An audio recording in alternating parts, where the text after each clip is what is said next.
You're listening to the New Old Heads podcast, shot live every Tuesday at twitch.tv/newoldheads and released every Thursday at noon via bringingdowntheband.com. The show is brought to you by Coleman Dental, Printfinity, Indie CD and Vinyl. Support the show directly by becoming a member at patreon.com/newoldheads. You are now tuned in to the New Old Heads podcast. I am Major 7. The crew is in the building. Shout out to the brethren. My man Jay Moore, what's happening, man? You know, it's another week, another day, and another dollar. You know I how we heard do. that. You get to that paper, so I ain't mad at you. Look, you better get it while it's here to get. I heard that. Because they're going to find a way to get it from you. 100%. So keep getting that bag, brother. You see the price of these groceries. I do. Cornish hens going up. My man Lonegevity, how are you, sir?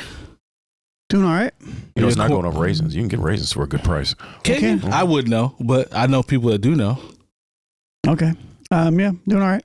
Are your Cornish hens going up? I don't buy Cornish hens. You know? But I don't know. Where are you buying Cornish hens? Saying about me. I just was asking. I don't know anybody that buys Cornish hens. Oh, okay. Yeah. I don't know where to get a Cornish hen. No. Never had one? Sounds like an English. I'm saying I've never had one. That was like a what? I don't That was like an English name. It sounds like it sounds like it's from Berkshire. Cornish hens.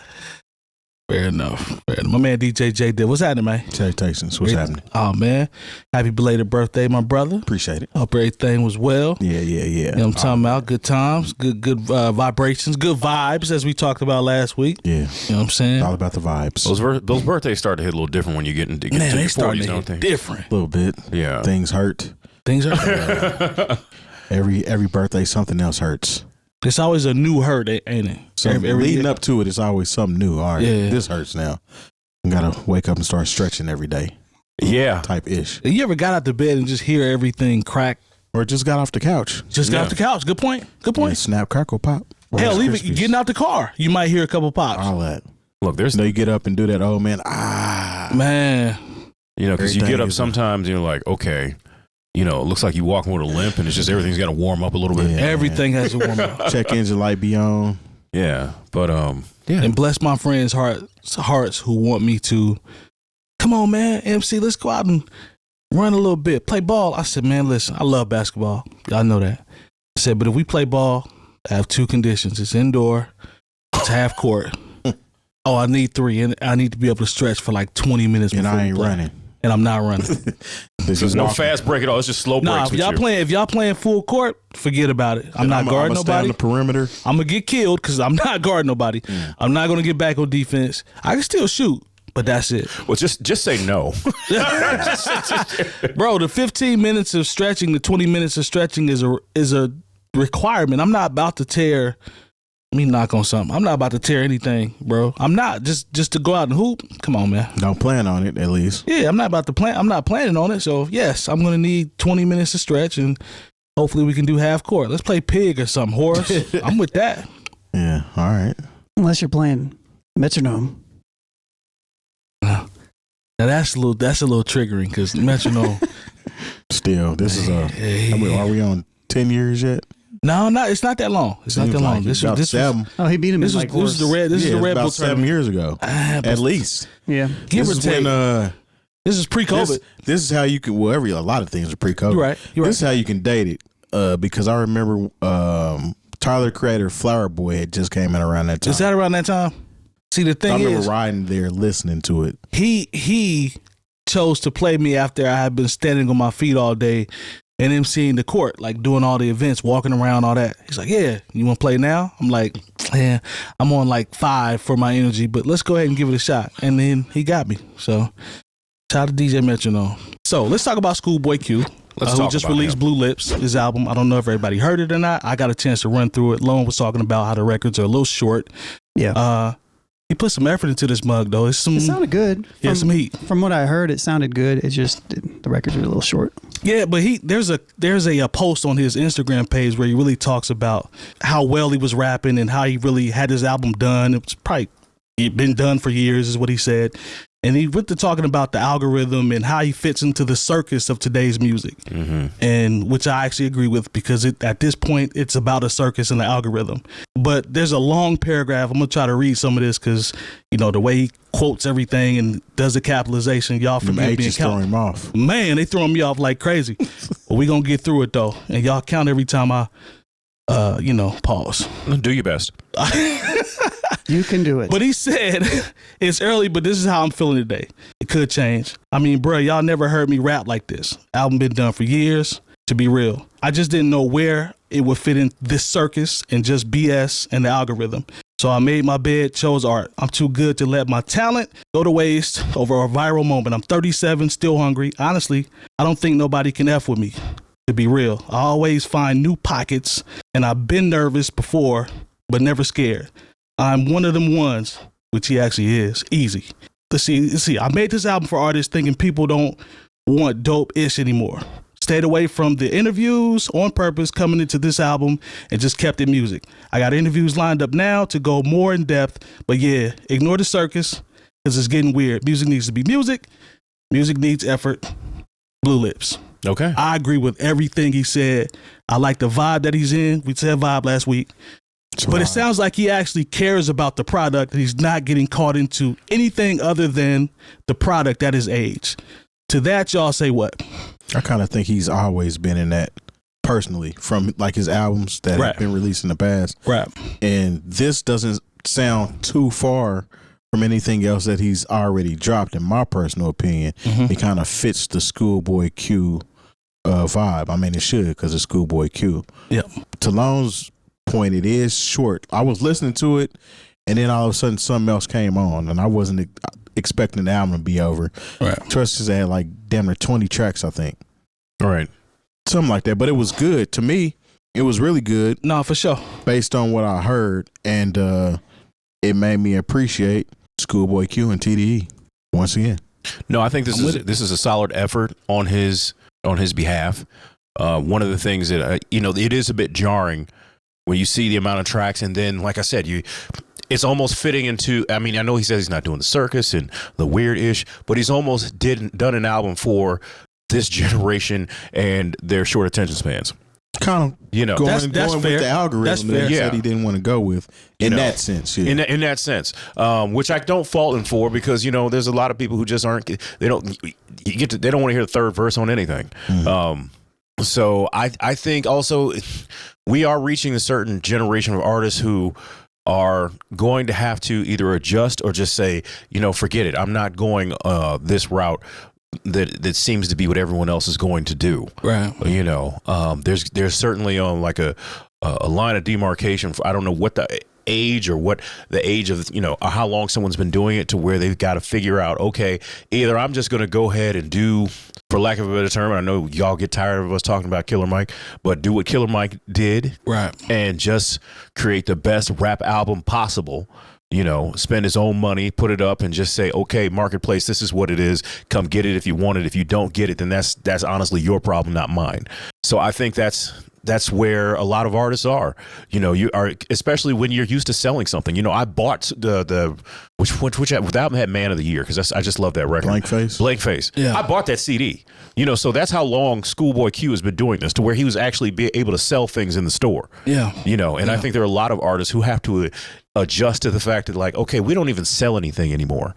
I can't remember. I saw it's an old quote, and I've been seeing it's an artist, James Blake or something Blake, something James or Blake. I can't remember, and I feel bad. James Blake is an artist. No. And he said, they won because they have conditioned people to thinking they should get music for free. Yeah. And essentially that is what has happened. As long as you are paying a subscription, whether it be through Amazon, Spotify, Tidal, whatever comes out on Friday, you get it all. There's no sitting in and at least with iTunes at one point, or even through Amazon had an apparatus where I would buy the MP3s of a song. It would save me a step from, buying the CD and then ripping whatever it was to my phone. Now none of the music even lives on my phone. It all lives in the cloud or on a streaming service. And that's an adjustment, because think about somebody that said, oh, Rihanna's not, why ain't she never come out with an album? Because last time Rihanna put out an album, people went to the store and bought it. Well, she stayed pregnant too. So. Well, I mean, True. hey, True. but that's I think that's one of the things for a lot of artists. It's like, why am I going to rush and put out this music for free? I mean, I know it's not for free because there's a equation with the streaming and this, that, and the third, but it's still, Riri a billionaire too. That's true. She's got enough going on. That was just somebody I was using it as an example. Yeah. But like, okay, let's say an older artist. Like, I don't know if Lionel Richie's interested in putting out another album. I mean, he's a legacy artist, but like, can you imagine telling Lionel Richie, okay, you're gonna put out an album and no one's going to buy it? Oh, you got to tell that to Smokey, because Smokey gonna hit you with them isms.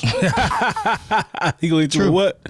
The isms. But just like any artist, like it's orgasms. You went to you're used to, okay, millions of people going out to physically buy your album, and now you're telling me I'm going to put out an album, and for every 1,500 people who stream a certain song, that counts as one sale. It's hard to sell that psychologically to certain artists, so I can see where this would mess with somebody like ScHoolboy Q, who at one point has actually, just think about it. I bought Kendrick's first 3 albums. The last one I didn't buy. Yeah. It's not like maybe it came out in the store somewhere and there's a physical, but like when it came out, I wanted to listen to it as soon as it hit at midnight, and I didn't have to go to the store and get it. Yeah. So there's a different mentality. Some artists have never sold a record. They just have, they've signed in the streaming area. They've never sold a single solitary record, and they're stars. And it doesn't make sense to somebody who was an artist 15, 20, maybe even 10 years ago. So, I mean, I can see where he's coming from, where like this can be confusing. I can see being angry at it, but if you're an artist, you just gotta do what you gotta do. What you think about the last line, Lone, where he said it's getting weird? Music needs music. Music needs effort. What do you think about that? To be honest, I don't really have a lot to say on this. I mean, he just said that he wanted to put something out his way, and he did. So He did. That's kind of the end to me. I don't know. But to your guys' point, when I listened to it, it didn't seem like that, because everything was super short. Everything was very cut off. I couldn't get into the flow of listening to it like a lot of other people could.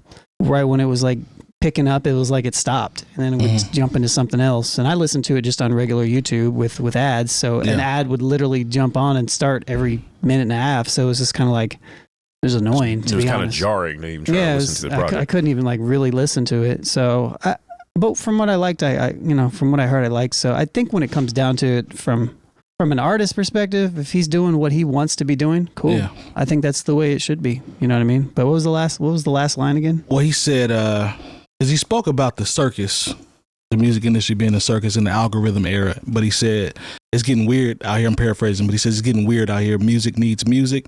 Music needs effort. What does music needs music mean? I guess you can take it however you want to take it. Music, because to me, this is all based off. Maybe he's probably speaking on the musicality of everything that's coming out. Kind of like, remember the whole the argument that Suki had with the streamer chick when she called her a musician. A magician. Yeah. I ain't no magician. I ain't no musician. This, that, and other. Yeah. I don't think a lot of these people don't see themselves as musicians because they're not musicians at the end of the day. True. But they are putting out music. I think that's probably what he's speaking on, that music needs to get back to the feel of when you hear something, it's music. Music needs effort. I can agree with. I think that would be awesome. I mean, it's never going back though. Yeah, I think it's too far gone. Yeah, I think it's too far gone. Maybe from like I think it's too far gone in the sense that there will always be the outliers. Shout out to Drake. But in general, at the same time, it's not like music has stopped. It's just no, it hasn't. It's just been a competition with the algorithm. Let me take that back, because the too far gone could be so far gone. Shout out to Drake. Yeah, shout out to Drake. That could be looked at on the mainstream, where you can say mainstream is out of there, but there's still plenty of artists that are putting forth what we would call "quote unquote" effort and making dope, absolutely, music. So that's not going to go away. But the mainstream has been gone for decades, in my opinion. Gone. I mean, so it's just a different way to commercialize. Something that happens to be musical. If gotcha. If the music industry could sign plants Yeah. You know, and plants could talk. They would do that. It doesn't matter. Don't give anybody any ideas. I know. I'm just saying, but like AI will have it up next week. But I'm just saying, like the music. I don't really look at this from a music industry lens in that aspect. But I can feel what he's saying. You know, like, and I agree with him. So I don't want to make it seem like I'm like disagreeing with him. But he's just saying what I agree with. So I mean, he's part of TDE though. Historically, they don't really put out half-ass projects. True. right. So to speak. And that's with every artist that comes out, whether you like them or not. There always seems to be some effort put into their release. Higher quality. Yeah, whether that be J-Rock, whether it be ScHoolboy Q, SZA, Absol. I know a lot of people don't get Absol, but his albums have substance. True. And there's structure to it. Sir. Yeah, sir. Definitely. I think he got something dropping on the 22nd of this month. Yeah. Shout out to them, man. Shout out to ScHoolboy. Yeah, I mean, to be honest, if I'm going to be truthfully honest with this, I couldn't get into the flow of the music, man. I know I already said that, but I couldn't get into the flow of it because it just wasn't long enough. It was just like a bunch of snippets to me. And, I can dig that angle because a couple of the songs that I was really digging and went off and then moved on to the next song. I mean, I still dug the next song too, but I was still kind of wanting more. Yeah, I liked everything that I heard, really, but it was just like it just sounded like it was just a snippet. Like it was like a minute and a half, 2 minutes of a song that could have been a 4-minute song. You know, that could have been a really rich musical experience for somebody, and it was just kind of like it just stopped and got cut off. But I'm looking at the official track list here, 18 records. And I see, to Lone's point, I see some of the times, like the last record is 1:12. There's one that's 1:54. Couple there's multiple under 3 minutes, 2:38, 2:57, 2:20. So, but also to your like, point, but also I like see what all you're of saying. his records too. They it's not like they were jumping into it. It was like they were building up. So like the record wouldn't start for a while. Right. So it just felt like it was even shorter. So I don't know. That's just my perspective, man. I still liked it. So yeah, I can dig that. That would probably be my only qualm though, because me too. I felt the vibe of it. Yeah, it was solid. Yeah. I was happy to get something from him. There's a Gibbs feature on there. Yeah, where he took a shot at academics. That was funny. He did. There's always room for that. Sounded like an Alchemist beat on there too. I could be wrong, but I got to go through the credits. I'm actually looking at them now, and Alchemist is on here. Yeah, I heard the Alchemist joint. At least one of them. Yeah, and like you said, man, TDE got a high standard, we'll say. High power. Yeah, they usually drop good products. So shout out to him, man. If that's how you feel, you know. What album is it? I need to see. Like fifth or sixth? Sixth, I think. Setbacks. Yeah, this is number 6. Because Setbacks was 2011. To Jay Moore's point about buying stuff on CD, he's been around for a while. Mm-hmm. Yeah, I Doesn't actually seem seen like the it. Blank Face tour live. 2016 is when that came out. And then Crash Talk 2019. And I now, think Crash Talk might be the only one that wasn't that great. yeah. Everything else was fire. No, the boy got heat. So shout out to him. All right, man. Let's go ahead and keep it moving along. Keep it moving. What album was that? I have no idea. One of them ones. Oh, okay. So here's a clip of Slim Thug basically talking about how he's not being obligated to help people who are, quote unquote, lazy. Okay. Take a listen, and then we'll discuss. You what I had to stay up and work for while you was in the bed sleep. Like, no, I don't feel sorry for you. No, you decided to place yourself wherever you want to be in this world, and you got to live with that, and you and God deal with that. If I just feel nice and I want to just bless you, okay, cool, I will, but I don't feel no type of obligation to give nobody nothing who ain't putting in that work like me, and that's around the board. You know what I'm saying? I don't feel sorry for nobody who ain't putting in that work like me. If you ain't in that with me putting in that work, I don't feel sorry for you. Wherever you land in this world, you had the chance to work hard. You didn't. So you live where you live like you live, and that's what your life is, because you thought losing was cool. Hell no, I don't want to give you what I had to stay. Thought losing was cool. So you man. I laughed at that part of it too. Jay, what you think about that, man? Just from a creative standpoint, if you have success and, you get blessed and things go your way, how much of the wealth should you share? Who's deserving of what? Because the way he sounds, if he wasn't shooting in the gym, you might not get blessed. I don't have it like Slim Thug. Right. But, I do feel him from a certain point of but I'm in a position to, put people on and in certain ways. And I don't ever really try to put people in position to win who haven't put in the work, or who, when I do give them an opportunity, they show up late, or they do something stupid, or they become entitled. The opportunities that people have are, you can't. Someone asked it specifically one time. Is like, "Oh, will you put Brother to the Night on?" Mm-hmm. I was like, I can't put Brother to the Night on. He had to be prepared when I had an opportunity for him. True. And because he was prepared and I had an opportunity, that's not putting somebody on. Putting somebody on. See, we kind of have the language messed up. We think putting somebody on is grabbing them off the street and giving them a job that they really don't even deserve. Right.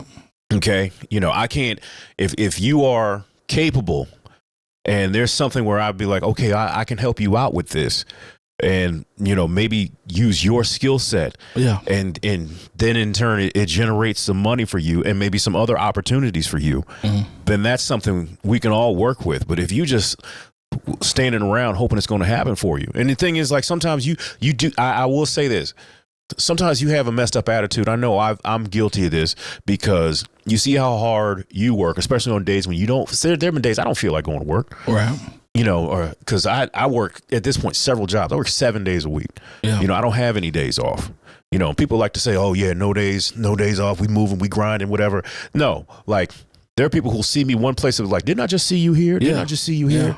And then sometimes there'll be people to come in and just want something.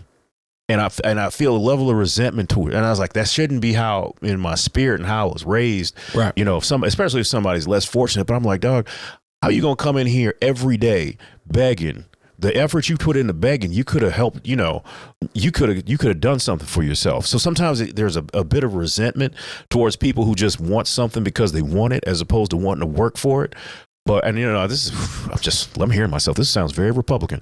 But I feel, and it's like, look, if you have, like I said, if you have a skill set, if you're prepared when someone calls you to do something, then you never know. You can create so many opportunities for yourself. But if you're just looking to get on because you think, hey man, I'm me. Right. No, it doesn't work like that. It does, and the thing is, like, dude, nobody's coming to save you. I'm just gonna say it like this, and this is especially if I'm talking to men right now. Mm-hmm. Okay, if you are a man, nobody is coming to save you. So you better get it together. You better figure out what you're good at, find out a way to make money with that, and be of use not only to yourself but to other people, to where maybe they can put you in a position to win because of your dedication and your talent. Yeah, pick yourself up by the bootstraps, man. Do that. Well, that's actually real, though. At the end of the day, that's real. I was going to ask you, Lone, but if you want to stop at bootstraps, that's fine. That'll be a nice place to edit. Yeah, good cut right there. I think because you're in a position too. Like we all are, whatever, however you want to look at it. But Lone, you're in a position where you can, bless people with opportunities to do certain things based on what you do. So you can definitely speak on this as well. I mean, more so in the past, I think. But you got experience in it. Yeah. I think you kept saying when preparations. What's that? That quote. Preparation meets opportunity. It's a quote from Seneca where it says, "When luck is what happens when preparation meets opportunity." Yeah. And there's a lot of truth to that. I agree with what Slim Thug is saying. I respect that, and I understand what he's saying. Nobody's going to get a handout just simply because you're there or you know somebody, or I'm not going to give you something if I don't know you or anything like that, or if you're not putting in the work, why do you deserve it over somebody else? At the end of the day, somebody who is showing that they are doing their due diligence and trying to get on, then I think there's more merit there. But at the other idea, he mentioned something along the lines of, you get out and you have to do it. I don't know what he said exactly, but it was suggesting that meritocracy is real. Mm-hmm. And it was suggesting that as long as you work, you're going to be able to get your thing. That's all you have to do is work. And I think the fact that we have a lot of people that typically do, that are out here and that are, I wouldn't even say begging, but just like wanting to be seen, wanting to have those opportunities. I think that kind of showcases enough that isn't really the case a lot of times. And so I think a lot of times people are looking for an opportunity, looking for a break probably not looking for a handout, but looking for the opportunity. And I think the advice there is just keep doing you and keep grinding and keep adapting, constantly adapting to what you're doing. And like Jay said, put yourself in Brother to the Night. Sure. When he first mentioned his name to you. Yeah. Okay. I know of the guy, obviously he's on the pod, he's been on our show a lot, but it's different than when he's been out here showing up to events and you guys talk to each other. You guys created a relationship and then an opportunity arises, then he can be like, all right, cool. I can put you in this spot because you are ready. You are available to do all the things, to represent all the things that I need you to represent, in this situation. And that goes across the board with everything. You know what I mean? And relationships are important in that manner. So if you have a relationship with people or you have relationships with people, those relationships typically go a longer way than just yelling at the wall. You know what I mean? So it's just what it is.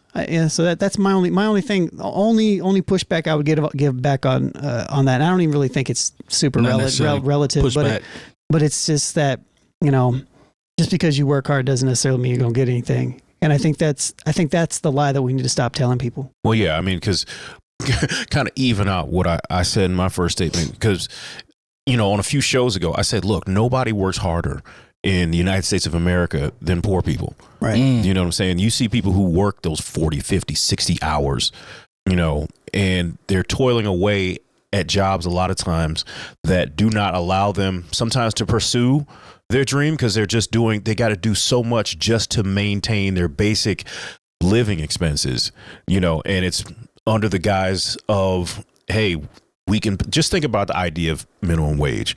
Like minimum wage is almost like society saying, okay, how little can we pay you so you don't come in here and think about beating up your boss, and people literally being paid.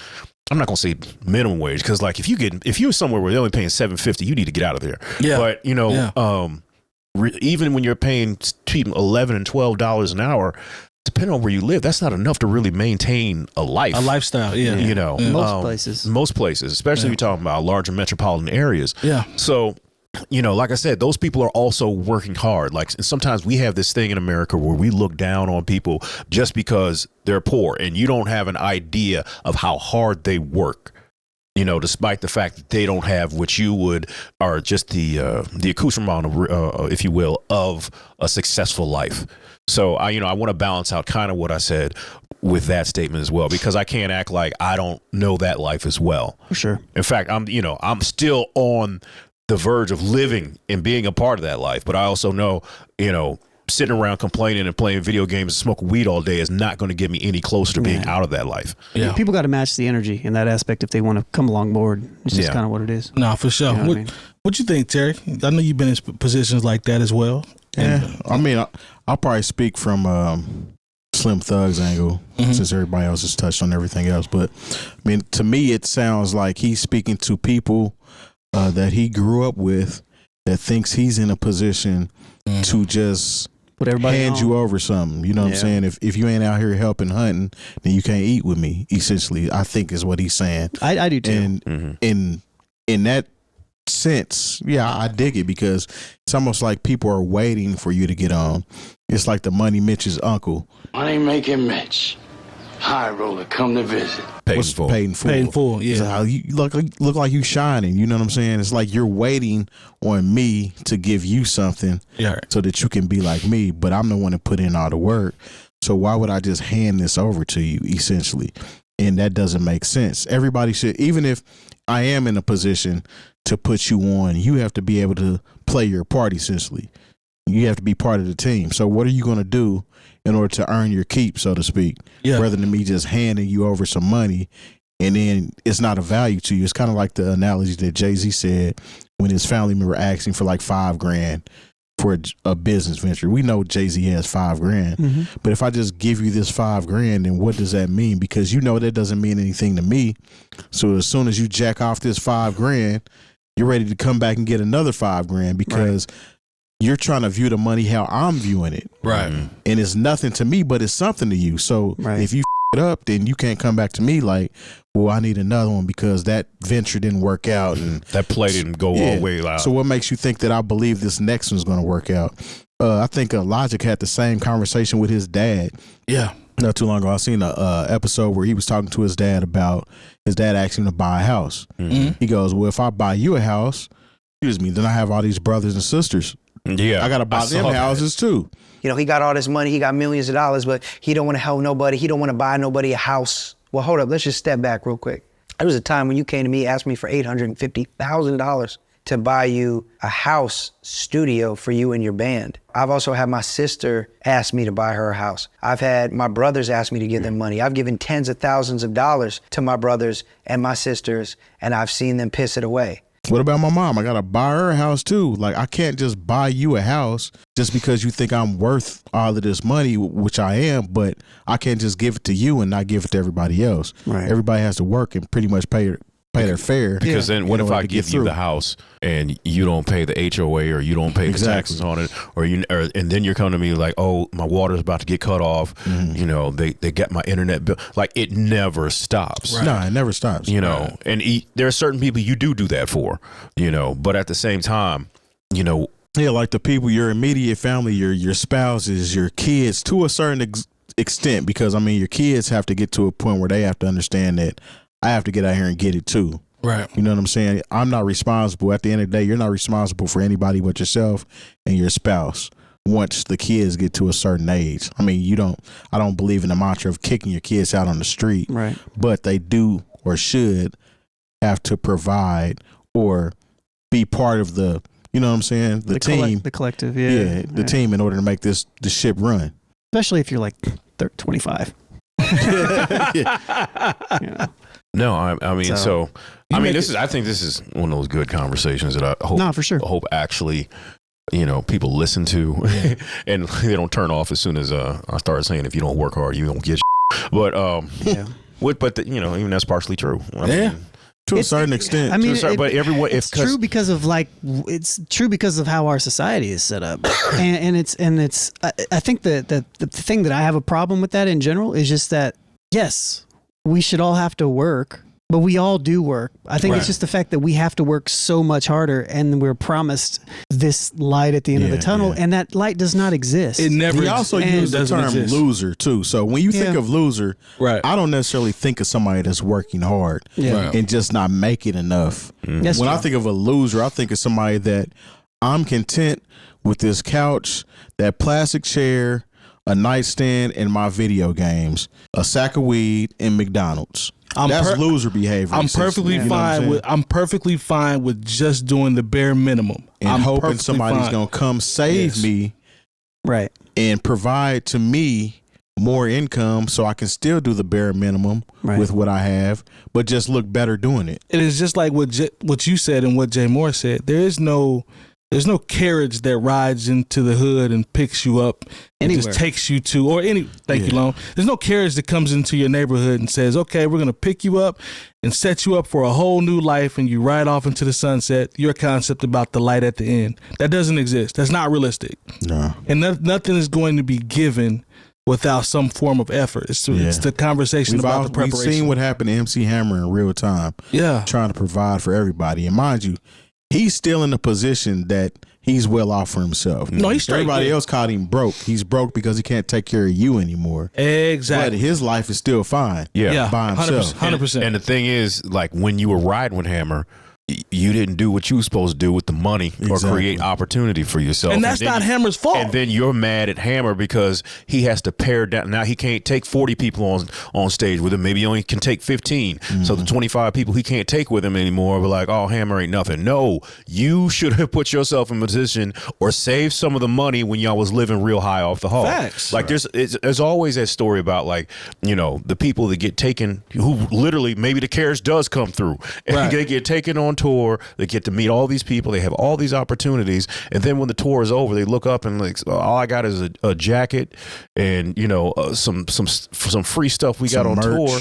And now you're upset at the person that took you and think they should have done more. And it's like, no, you had a golden opportunity and didn't do anything with it. And now you're back and you got to go work, you know, and be a regular person, which is what a lot of, and there's nothing wrong with that. A lot of people, y'all don't want to be regular people. True. You know, you don't, there are people who could get a good 9 to 5.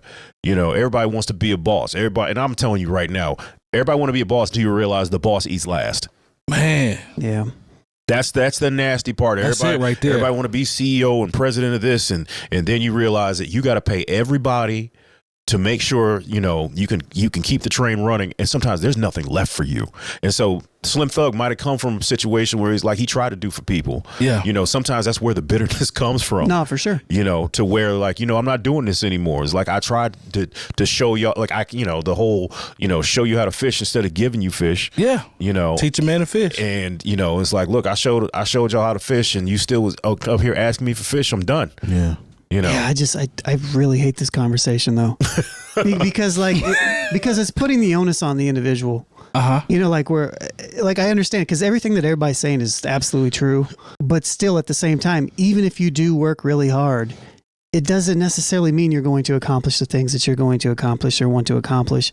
And it gets around the idea that it's just this faulty idea that hard work equals riches, equals something prosperous, and it's such an indoctrinated type of thing. Yeah, because essentially it's just like, it's not how it is. But we are saying like, we're coming like, well, if we can help you if you do these things, but at the same time, maybe I'm not in a position when you get to that point to actually help you because I'm doing something else. Then, you know, like, I don't know. It's just but like we've been working hard on this particular show for years and years. We can't put nobody on. Can't put nobody on in this aspect of things. For sure. But it hasn't, I mean, it's paid off as far as we have listeners like that are listening now, viewing us and things like that. But it hasn't hit that level to where we're satisfied with it. For sure. Right. So essentially it would be considered, well, we're working hard, but it hasn't paid off. So but we're not doing anything to somebody. Yeah. You know, but to us it's like, nah, I mean, once it happens, and then it'll look like it happened overnight to you. But we know how hard we've been putting in work on this particular situation. Yeah, it's like when people say, hey, you know, I want to do something like Take That Tuesday. You know how long we went and nobody cared nothing about Take That Tuesday? Yeah. You know. It's just, I mean, a lot of work goes into it. And I think that's the bittersweet part of it is like, there's no guarantee if you put a lot of work into it, but you also can never get lucky if you don't put a lot of work into it. I'm glad you like, said that, that's because the piece. It's like it's multifaceted. So it's like, because the operative word, the word work still has to be applied. Yeah.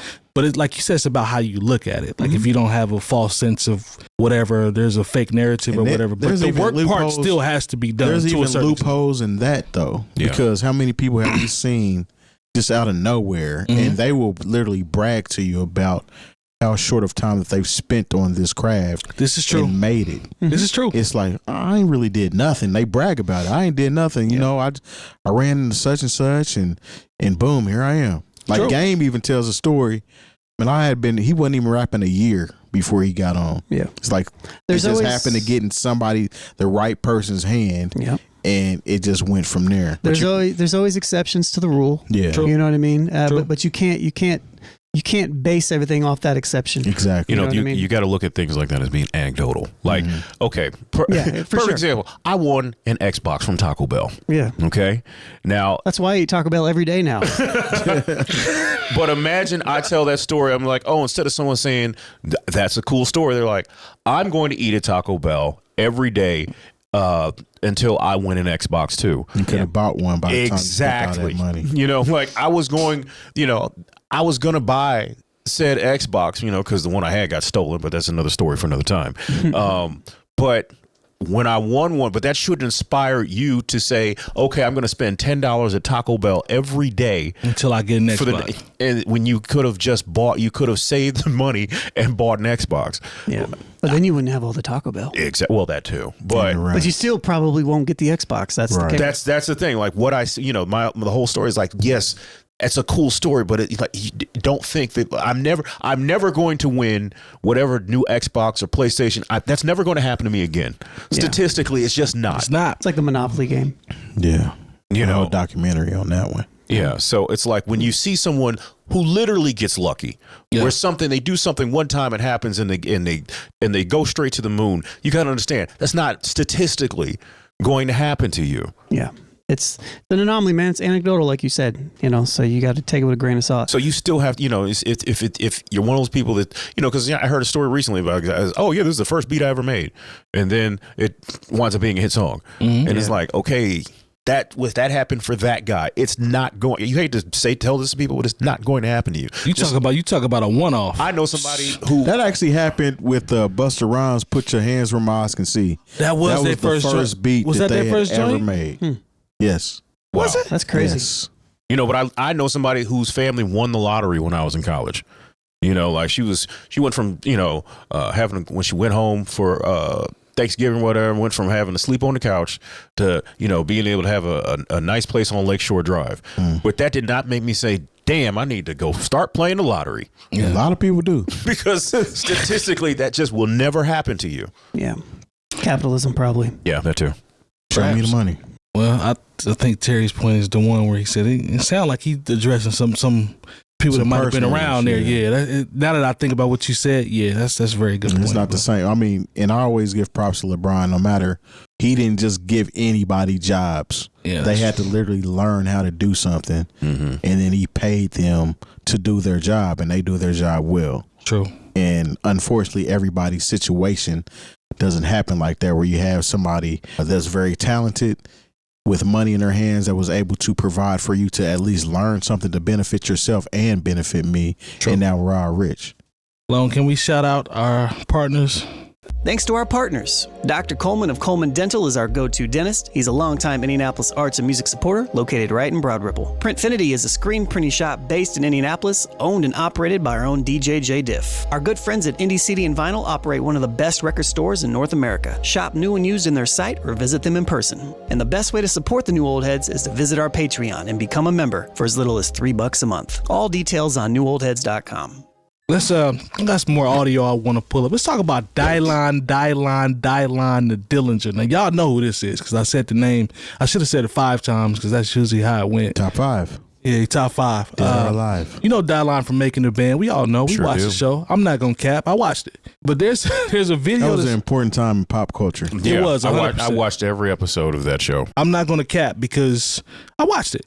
But Dylon, I want to see if you guys think he has a point or not, because he's talking about DJs turning down his music because of people laughing at him and the Chappelle skit. You remember Chappelle had the skit where he was doing a Dylon? We all know about that. Because he spit hot fire. He says that actually ended up affecting his career when he would submit music to DJs. Sam, the top 5 rappers are Dylon. But this is something that I didn't say at all. But right after, anytime I send my music to DJs, they say, oh, that's the that David Chappelle made fun of. Nah, I'm good on that. Not only that, but every promoter says, nah, we're not booking him. So now I have a newborn and the fridge is empty. No one is calling me. Everyone is laughing. At that time, no one picking up their phone. Not a one label. That joke took over. That joke burned your career. The joke actually burned it. He sound like Safari. Literally sound just like Safari. So with that being said, you guys obviously heard. Sound like he was serious to me. Well, I mean, like I don't think he was playing around when he said that. But what do you think about that? Could that skit be that impactful for people to not take him serious? You got to think about the time. And he was actually on the Chappelle show. No, see, that's the thing. He wasn't. No, they did. He wasn't in that skit, but they did a Making the Band skit. And he was on the show. All of them were on there. No, he was the one who didn't show up. That's why Dave Chappelle played Dylon. Oh, okay. Oh, is that what happened? You are correct. I stand corrected. The rest of them showed up and actually were a part of the joke. And we'll see. He probably should have showed up. Exactly. Then. Okay. And then he wouldn't be. He wouldn't feel like this. It's funny because I actually seen him downtown during Black Expo around the time that this happened. And when he walked past me, I said it 5 times. Dylon, and Dylon. Because I spit hot fire. Because I'm like, was that Dylon? Like, cause I was tripping out. You literally said it 5 times? I said it 5 times, and dude, he got down the street a little bit. He turned around, came back, and dabbed me up and said respect, and went on about his business. So it's like he almost had to own it, but at the same time, it goes back to the last conversation that we just had. Say that. Were you? I'm sorry. It kind of goes back to that last conversation. He should have struck while the iron was hot and kept doing what he was doing, because he was still featured on that album and in that group. True. So he can't blame anybody else for his kids not eating, because he still could have did what he had to do. You're coming off a whole TV show. Come on, man. They've done a skit about you based off you. That was the funniest part. Yeah. Clearly, he knew about it because you just had a live example of him knowing the power of that. So he understood. That's he was probably aware. why he was here, because he wasn't with the band. Because you have to understand, he has to take it both ways. Exactly. So he gained notoriety off of that particular clip, even though he wasn't in it. But everybody knew who Dylan was. Let me ask you this, Lone. I don't want to change what you were about to say, but is there a certain level of responsibility for the DJs or the said people that were turning the music down? Do we look at them any different for buying into, okay, this is just a funny guy from the Chappelle skit? Should they have just put that to the side and just judged the music for what it was and just took his records and maybe tried to run them? Or, how do you feel about the DJ's part in this? I would say that nobody really owes you anything. Well, so you got me there. The fact that he had an audience with them in any capacity is kind of amazing, I guess. But is this radio DJs? Do we know? Is it like? I don't really think it matters, to be honest with you. No, it's just period, like just submitting music. Period. It doesn't matter at the end of the day, because did you enjoy it? You weren't a DJ. Did you go searching for any of Dylan's music? No. Even before he was made an example on the skit? No. So that had no bearing on if you were going to listen to it or not. I respect that. The only person I cared about of that crew was Chopper? Ness. I fool with Ness. Ness was dope. Ness was dope. But like the skit is the reason why we know of Dylan. Oh, I mean, let's just be. Let's be real. The TV show plays on the low. He might be right though. I'm talking about like to the extent that people would maybe know of Dylan's name right now. Yeah. It's not because of making the band. It's because of Dave Chappelle skit, because people went back and watched Dave Chappelle. Mm-hmm. Well, that and Dave Chappelle has never stopped being on Comedy Central or on whatever streaming service. So there are people who still watch that who never saw Making the Band. Yeah, true. Who had no idea that guy actually was a part of a group that album went gold. And Dylan is probably the most popular character from the band. Making the Band. Making the Band. I'm about to say Bringing Down the Band. Shout out to Bringing Down the Band. Based off of that Chappelle skit. You know what I'm saying? Even though he wasn't in it. That's what I mean. Like that actually kind of like propelled him, I think, even higher at the time, because he became a pop culture phenomenon through Dave Chappelle. Yeah, I'm surprised he's not blaming it on Diddy. Everybody's blaming everything on Diddy right now. So this would be a good time to go ahead and blame it. Use him as a scapegoat on this one. So. What you think about this, Jay? In terms of how what he said? Sometimes you got to strike while the iron is hot, even if it's not the iron that you want to be hot. If I was him, I'd have had T-shirts, sweatshirts, hoodies, whatever. Just say Dylan, Dylan, Dylan, Dylan, and wherever I went, we'd have been slinging those T-shirts for $20 a pop and put some food in the refrigerator. Yep. People would have copped those too. Even if it was for some, people bought Bart Simpson T-shirts and whatever, whatever is popular, whether it makes sense or not, and whether you'd wear it again. Yeah. Sometimes they just want to have it to be part of that moment. Eat my shorts. Yeah. So once again, you were on Bad Boy Records. All right. Yeah. Whether or not it worked out for you as an artist or a group, like Ness turned that into a whole writing career. He did. He also turned it into a cheesecake company, which is brilliant. So once again, that's not the iron. Maybe he wanted to be hot, but if Ness turned it into a cheesecake company, he's able to feed himself and his family based on that. That's what you do. Babs started a women's hip hop battle league. Yeah. So she took it and flipped it. So these are just examples of what we were talking about in the previous segment. Yeah. I don't, and you went from having the apparatus that is, I believe, Atlantic, because that's who Bad Boy was with at the time. Mm-hmm. Having them submit your music to DJs, and they weren't really feeling it then. Right. And then you just showing up, be like, hey, can you play this record? It's like, no. And where were you going to get your records played? Maybe you needed to partner with somebody who was up and coming as opposed to taking it to Funkmaster Flex or whoever was the big DJ that you knew. It's like, no, they're not. They're under no obligation to play your record. Of course, you're going to think it's hot. Every artist who makes music, you know, especially when they're trying to work on a commercial level, they think what they do is the hottest thing in the world. And it just isn't. They don't. And we've talked about how there's a whole machine and there's an apparatus to go ahead and make these things happen. And you're trying to do it independently at that time where the major label system was still something that was very prevalent. Look, I get it, man. Maybe you're disappointed, but you're back here all these years later complaining about something that you didn't do. But I still, with all that being said, there is probably merit to what he's saying to some degree because he did become that caricature. You know, he became that. You know, and I don't think I could tell you any of his songs or what they sound like. I don't know anything other than what he was doing, trying to make the band and maybe the features. But who's going back even checking for the Making the Band album? I have the song "Bad Boy This, Bad Boy That" on my hard drive. Yeah, that's about it. I think I have a CD somewhere, but I mean, I never transferred it over into MP3. It goes doo doo doo doo doo doo doo doo. The album Too Hot for TV. Yeah. You know, I do have that Day 26 in my MP3 file. Now, that's a good album. Yeah. Matter of fact, they dropped 2 projects that was good. I don't know who that is. That was R&B group. That was on the next. That was on the next section of Making the They Band. actually, they actually put out. Some, they put out Day 26 actually. Shout out to them. Yeah, they just came at the tail end of when I think they're damn near the last group, the R&B group. Deals was probably trash, but they put out some good music. Well, I mean, it was a Bad Boy deal. So you're right. Historically, those have been trash. Did he do it or did he not? I don't know. Did he? Did he? Boom, boom.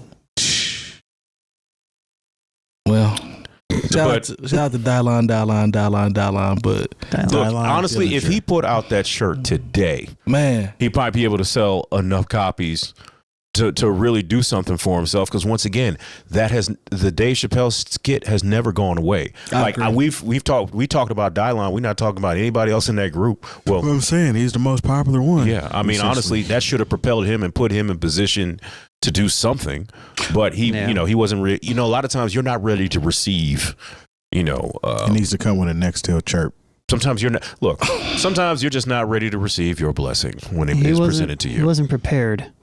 In the sense, his proper preparations weren't prevented his poor performance. Yeah, it was the opposite of that. And without Dave Chappelle, your story would not be featured on the Breakfast Club. Nah, they haven't talked about any of the other members on the Breakfast Club, have they? Ever? Nope. No, you made the Breakfast Club, Jack, in 2024, and something that happened in 2005, 5-ish, yeah, almost 20 years ago. And they talking about you right now. So that, to Terry's point, that's the power of that skit. Hey man, you're part of pop culture. Let's talk about Dame Dash. You know Dame gonna find a way to pop up. I don't care if it's CEO brand, if it's his clothing, if it's Dusko Popping, he gonna find a way. Art galleries, Dame gonna find a way to stay relevant. Because you got to share them shares or sell them shares of Rockefeller. So. Like my thing is, he's actually talking about Lyor Cohen. He hates Lyor Cohen. So, he does, but what I'm going to read to you, I want to see if you guys think he has a good point because he's actually talking about him taking advantage of Young Thug while he's in jail. Okay. So, Dame has always been honest. He's always been upfront about Lyor. He's never like, dude, they've been beefing or even if it's not a beef, he's just been roasting him pretty much forever as a vulture. But I'm going to read a couple things that he said as it relates to him and Thug, and then we can kind of go from there. He says the music industry only exists because of toxic behavior. They take advantage of the dysfunction in our culture. For me, I see a kid that's making music about the ish that's going to get him killed because he's really doing it. I don't think I'm putting their records out. I'm not going to enable that child, is what he's saying. This is relation, obviously, to Young Thug. Yeah, Thug and the type of music that people are putting out. Then he says, when I look at Young Thug, I'm like, Lyor and them just made a check, and he's going to jail. They made money off his music. So if they made money off that music, he's in jail for that. Then all of that money they made off the music should not go to them. How do they get all of that money and he's just sitting in a jail cell? I mean, he didn't have to make the music if He didn't have to want do them to release it. the things he is alleged to have done. But does he have a point No. about the type of music that's actually put out? Yeah, I mean, he probably should have thought about that when he signed that deal. Because if You talking about Thug? yeah, Okay. because if he signed that deal and he still decides he wants to put music out, yes, somebody else is benefiting from it, but he's benefiting from it too because he still has to pay attorney fees and things of that nature in order to keep this case ongoing or try to beat the case essentially. So I don't really see fault with that. Well, look, I'm going to expand a little bit more. He says, my beef with Lyor is because I think he's a fake CEO. And I think he's fronting on my culture, but he can't front on anybody else. I'm calling him out publicly, and I want him to stop trying to rape my culture. Go make some money. He has historic beef with him, though, because he was working with Lyor, and he's upset the way that they was having meetings without him. So I remember that part. We saw that part. This is all something that's been transpiring for 20 plus years. So what you telling me is this is deeper than Thug. This is just accumulation from everything that's been going on with them over the years. I mean, he's one of the first people that was using the term culture vulture. Right. So I can see him using Lyor as the example of that. But you were getting money with this man until you weren't getting money with him. Then it turned into all of that. So you should have felt that same way, in my personal opinion, while you were eating with him. I mean, everybody, if you've seen an interview or seen Lyor Cohen talk, he has snaky vibes about him anyway, in my personal opinion. Sounds like a liar. Right. But he had personal relationship with this dude, and he still has animosity, I think, towards him, is why he feels that way. But, I mean, I could be wrong. So at the end of this segment here, or this article, it says, this is a 6-minute segment of Damon Dash talking. He says, a culture vulture is someone that exploits the culture that he's not a part of, doesn't benefit the culture, and takes care of his culture, and has no respect for the culture he's exploiting. He added, and that's why Lyor is one, because he's been making money off of our culture. He's not a part of it. He's been exploiting it, never helping, teaching, or anything, doing what's in the best interest of his own pocket over the culture. And to add insult to injury, he's not accepted in his own culture. He cannot get no money in his own culture, so he comes to ours, acts like a big cat, pretends we need him when we don't. So we had people to put batteries in his back, though. Well, look, this is the thing. If, as someone who, Lyor signs Young Thug to that whole situation, and you rhyme about people who are having an authentic experience, but the thing is it your fault that those people are still trying to live out that authentic experience, and then when they get caught and they're stuck in jail, is it your fault that you didn't tell them, hey, rhyme about sunshine and puppy dogs or something else? You signed them because they come from a certain place that you saw that maybe there are people who relate to this. Now, me, I've never been a super big fan of Young Thug's music. Right. But clearly it resonated with a certain demographic. There are people who rhyme about the street all the time. Their music is about the street, but it's not in the street. Your music is about the street and it's still in the street. How is that Lyor Cohen's fault? Is he supposed to sit you down and say, okay, now make sure you're not associated with these people from the neighborhood who might be doing things that are detrimental to you? Everyone to a certain extent, you got to let people have to take personal responsibility, because, it's not like, you didn't know some of these things were wrong. You didn't know there was a certain level of risk here. So I don't see it. You can say, he eats off of our culture, this, that, and the third, and our dysfunction. But if there wasn't already dysfunction there, that's not, I'm not going to put that on record companies, because everything about the record, going back to blues, going back to the first bit of recorded music, has always been exploitive. Well, look, here's the thing, though. I think the conversation, this is just personal from Dame's part is, and y'all correct me if I'm wrong, but this one part is the part that sticks out to me, and it relates to the conscience in terms of the person that's the executive. He says, for me, I see a kid that's making music about it's just going to get him killed because he's really doing it. I don't think I'm putting their records out. I'm not going to enable that child. That's a conscious thing. If you say, if you know that Lyor, do you see what I'm saying? Though? Exactly. Okay, I know this kid is still in the street. I'm just going to put out his records anyway. I don't care what happens. Okay, but do you think that really Young Thug sat down with Lyor Cohen while they're going over the paperwork and they're doing whatever they can to put the music out? He's like, "Yep, I'm still out here involved with people who might be selling dope and killing people." Mm. I mean, at the end of the day, and this is on a record label type of deal because it's a business. Right. They got insurance on him anyway. So it doesn't matter what he does, they're still going to get paid off of it. That's fair. But if Dame felt that, you know what I'm saying, passionate about Young Thug's situation, then maybe he should have had a conversation with him before he signed that deal with Lyor Cohen and tried to coax him to sign with somebody else if he doesn't want him to work with him. But what I feel like Dame is saying is like, don't sign these kids at all.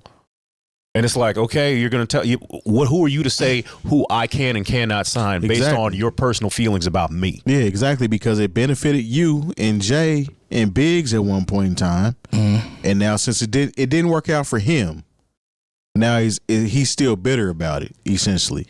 And there's a lot of people that don't mess with Lyor, but in this particular situation, I got to play devil's advocate and kind of say, it's not really Lyor's fault. Like what I say, if I was a CEO of a company and, you know, when I hear some of these things, would I be like, no, I'm not signing that, you know? But at the same time, when we always say, why does no one want to give these kids opportunity to maybe change their circumstances?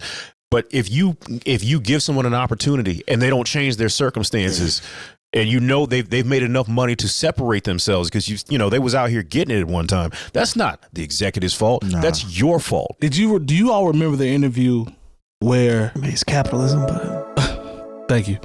So you remember the interview where Lyor was on the Breakfast Club and Charlamagne kind of jammed him up when he asked him if his kids listen to the type of music that he puts up, and he starts stuttering and fumbling his language and fumbling his answer.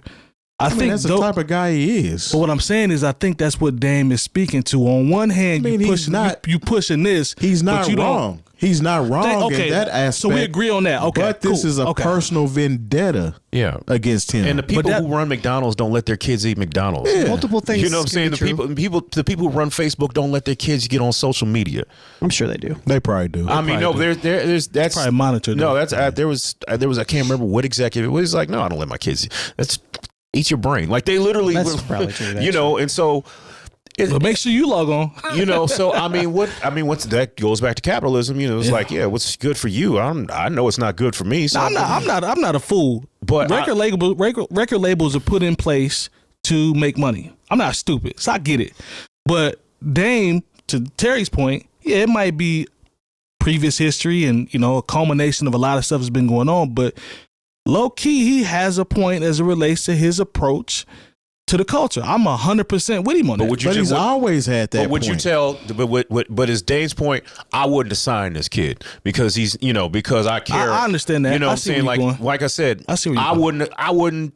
Like it's the conversation kind of we had about said female rapper from St. Louis. Like I said, I don't want to talk too much about her. Yeah. But it's like I said, as much as I'm thinking this is somewhat destructive, I'm glad she, you know, maybe she can change her family's circumstances through this foolishness. Which I'm sure she has. And so when you talk about, I wouldn't assign this kid, you know, we like I said, it goes back to like we say, well, why don't people give, you know, these artists opportunities? Okay, we give the artists an opportunity and then they up. Yeah. And somehow that's my fault. Maybe we should give more resources to social workers and people who work in the community who could touch these, not touch, but you know what I'm saying, but reach out and make sure that these kids they see a different way. Right, okay, we can have that conversation. But if you're expecting people who run record labels to also want to manage people's lives, then you got another thing coming. All the drug addicts, all the people with serious mental issues who have come through every genre of music since the beginning of time. Yeah. You know, there's always somebody, well, why didn't somebody at the record company do something? That's not their job. And you have a higher expectation for them than you should. These people are here to make sure you get on that stage and make that money. You keep the content coming and you keep the money churning. Mm-hmm. And once you flame out or whatever, people are like, oh, why didn't they do something? That's not their job. Their job is And just you to are- find somebody else. Yeah, exactly. And they will replace you the minute that everything goes south. You know, so once That's my point. This is all my point. Yeah, Yeah. And so, like, sometimes I think we have a higher expectation for people just because they're rich and they're powerful. We expect them to be somehow better than they are. Yeah. And it just isn't that. Yeah. I don't expect record label owners to do any of this stuff because I know they're not going to because it's not in their best interest. Right. But the onus of all this, you know, when we talk about from the Dame angle, when Dame says, well, what, you know, the argument that you said about Dame, well, is Dame's perspective, then you shouldn't sign this person because blah, blah, blah, blah, blah, right? Mhm. Right. Maybe not. Maybe there's another way to help somebody or in a particular situation than to have them be a part of A multinational record conglomerate. Yeah. Maybe there's another way of that, and there is. But I don't know. I'm just taking it. He's diverting a whole lot of blame from Young Thug in this situation too. Especially the quote when he's saying, "I'm not going to enable this child." Yeah. Let's put the ball back in his court because Young Thug is a grown man. He's not. He grown. He's not He a grown. child. He's grown. He moves as a boss. He ran his label. He did what he was doing. He did the street stuff on the side too, or I don't know. Allegedly. It might have been major, allegedly, like you said. And he's in court for it now. Yeah. So he has to approach this as a man, not as a child.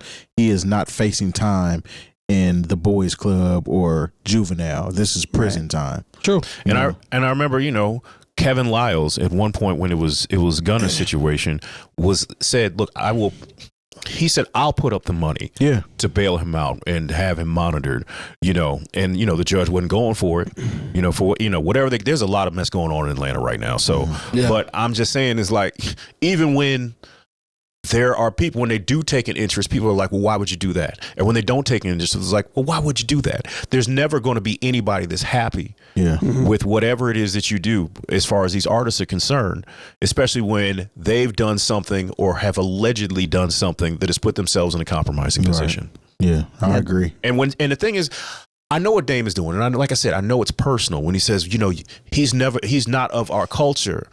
I think that's him trying to dig in. I don't know if it's the Jewish angle or the white angle, but it's like, you know, this dude has always been about hip hop. You knew it. You've known it your whole life. His first, you know, getting into the music game was, you know, throwing concerts with Run DMC. You know, so it's like, okay, to say he's not of our culture, I never like that because it's almost like there are people who say anytime you see somebody who's not black, they are not of our culture. Because the thing is, there are plenty of black people who are really not of our culture. They do the same thing that Lyor would do. That's the best thing I would say that in order to word it correctly would be they may not have the culture in their best interest, but they're a businessman. So in his interest, this is what makes sense, essentially, at the end of the day. It's about the bottom line. Yeah. It goes back to my question from a few days ago. Can you truly be about a culture in capitalism? You can't.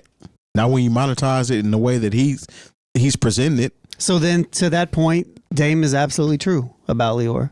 Well, he's been true about Lyor. He's right. Yeah, but then in the same token, he's wrong about Lyor. Well, because multiple things are true. I'm just talking about that particular aspect. That piece of it. I agree with that from the beginning. Yeah, I agree with that particular situation. But you can't have these talking points about a Young Thug and not hold him responsible or hold his hand to the fire when he's responsible for himself being in this situation. Yeah, I like your wordplay on the part about the child because this is a grown ass man making grown ass man decision. So you're right. I can't remember which. Maybe it was Black Rob. He had passed away. Yeah, and people were like, "Oh well, Puff Daddy should have done more." Right. And it's like, once again, his name is Puff Daddy. He's not your daddy. Oh, it's like even when DMX passed away, it was like we gave him a microphone, we gave him a stage. Should we maybe have got him a life coach or counseling? Yeah. Maybe that should have been part of it, but that's not a record company's job. It's not. And depending on who you're talking to, Puff Daddy may have been their daddy, allegedly. Yeah. Shout out to no, you know, I'm not even gonna say nothing. Leave that shout out alone, bro. Leave that one alone. You know, it's just too much paperwork out here. I'm not gonna get involved in that. This is not a good time. I'm just talking at the end of the day. I feel you. Yeah, leave that paperwork alone, J Moore. We ain't gonna do that. No, I'm not. I don't need nobody calling up here. But Dame Dash don't like nobody. He don't like Kevin Lyles. He don't like LA and Babyface. See, I guarantee you ask him about any of these people, he ain't gonna like him. He ain't gonna like him. He ain't gonna like. He tell you everybody is. He don't like Steve Stout. He doesn't like anybody. So it's almost coming from Dame. Unfortunately, we're in a situation where anytime that he talks, we kind of know the energy he's about to put forth. Yeah, and it gets. But he's not always wrong. He's not always wrong. He's more right than he's wrong. Yeah. Go ahead, Long. That's just what I was going to say. I was like, sometimes just the messenger isn't the right person to say something. And that actually doesn't speak anything to the person saying it. It just speaks to us because how we digest it and everything. Yeah. Because honestly, I feel the same way about Lyor Cohen overall. Right. But just in this situation, I can't take the blame away from Young Thug. No, it's his fault, and the record labels are going to make money off of it regardless, and they're going to make money off of it. So for Dame to kind of ignore that fact, it's kind of like, okay, well, I mean, sure, Lyor's doing all these things, but yes, the record company's going to do this to everybody, even the people that are making flower music. And that plays to Terry's argument about the bias. Yeah. You know, because we know where it's coming from. Shout out to the chat, man. We really appreciate y'all. Like we said earlier, newoldheads.com for all the education you need this year. If you see it, like it, subscribe, sign up for it, share it, hit the bell. And remember, on Spotify and iTunes, do us a favor, give us 5 stars, and leave your kinfolk a comment or two. We really would appreciate that. That helps us out. I believe that's it, and we'll see y'all next week. Peace. Yeah.